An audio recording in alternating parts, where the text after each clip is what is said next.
So it's a class in JavaScript that reads whether the current element is on the screen or not. Hey guys, I am Nishant and welcome to Cybernetico. So in this video, let's talk about intersection observer in JavaScript. In this example, I have some divs here with some text inside and a class of card. We are also having link, style sheet, and script that is index.js. So in the style, we have this card and one more class called show with opacity of 1 that will come handy later. So what is this intersection observer that we're talking about? So it's a class in JavaScript that reads whether the current element is on the screen or not. So let me demonstrate. First, we will hide all the cards here, which is done. So I have turned the opacity of all the cards to be 0, which means hidden. Or we can do this as well. Okay, not this. Okay. Or we can, yes, we can do this as well. We can say, what is the class to hide? We can say display of none. But the better thing is to have opacity of 0. Fine. So now what we can do is we can add this show class to change the opacity of the current element to be 1, which will show on the screen like this. Fine. Now what we will do is we will target this card and check if this is shown on the screen or not, if it is visible on the screen or not. To do that, we will use intersection observer, and that's what it is. It just shows that this element or the current element that we're targeting is on the screen or not. So let me create a class first, or before that, let's target this div of card. So we can see, we can create this const card equals to, or make it cards simply, const cards. Let's select all the cards here. So we can say document dot query selector all and the class which is dot card. Now what can we do? So let's create the observer, intersection observer. So const observe, wait a second, observer, spelling is now correct, equals to new intersection observer. Intersection observer. I think the spelling is correct. Yes, it was correct, but we are not getting anything. This one. Yes, I think. And it takes a callback, which will be, let's say item, or let's say object. Now we can simply console.log obj. I have to type everything like this. Okay. Now we have the observer and we have the cards, all the cards. Now let's use this observer to observe the card, the current card, the 0th index, because this card contains all the cards here, but we need only first one. So we can say observer, this constant, this variable dot observe, and we want it to observe this cards and 0 index. Now if you save, we don't need to save, but let's do clear out the console. Now let's scroll this outside. So what will happen is, if you scroll this current card outside the screen, we will see something in the console. So let's do this. It's outside the current window, the viewport, and we're getting one array.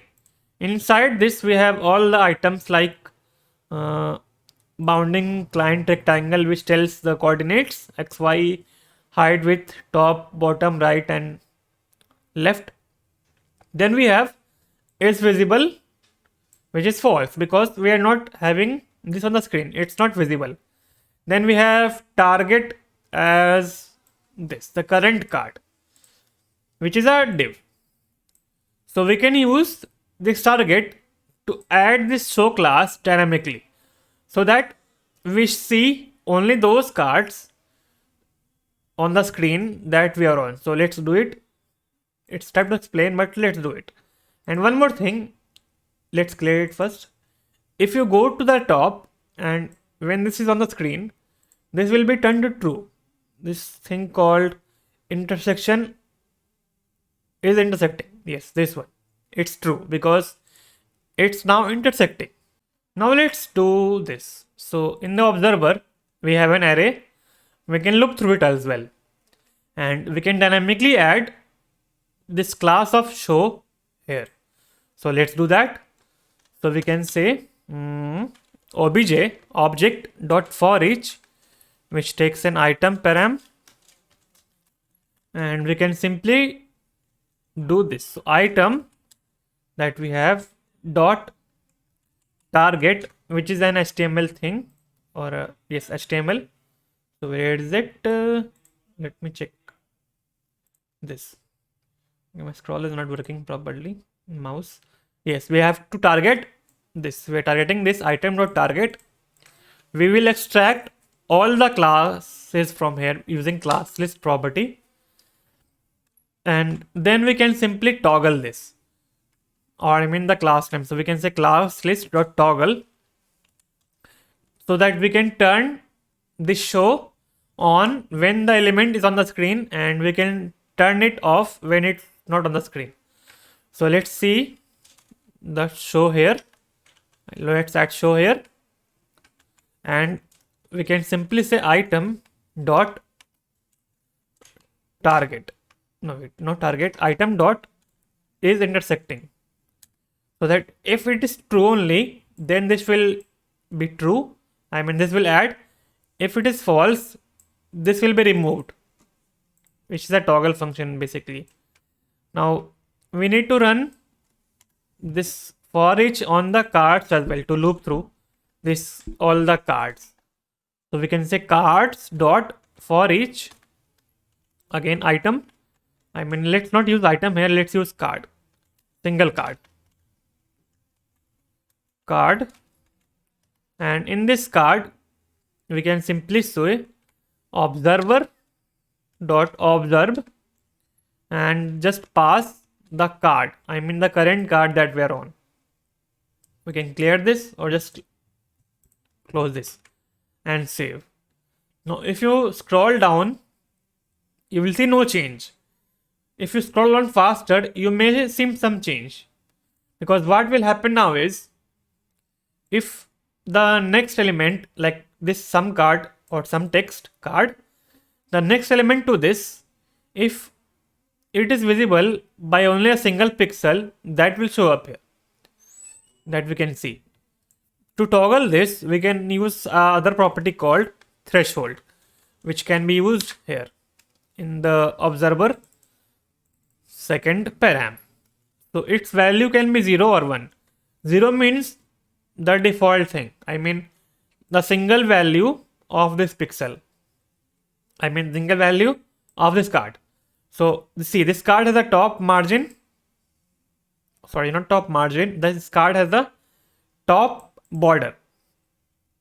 If it is visible only by a single pixel, this will show up with the threshold of 0.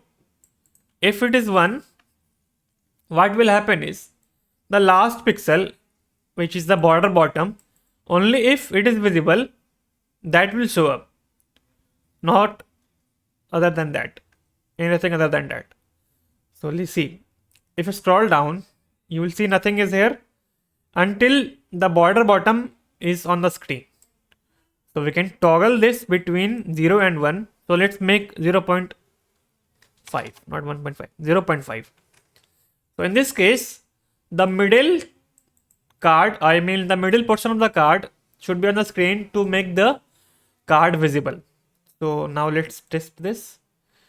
See, just like we scroll, it's coming on the screen like this. So that was how intersection observer works, and that's how we can use it.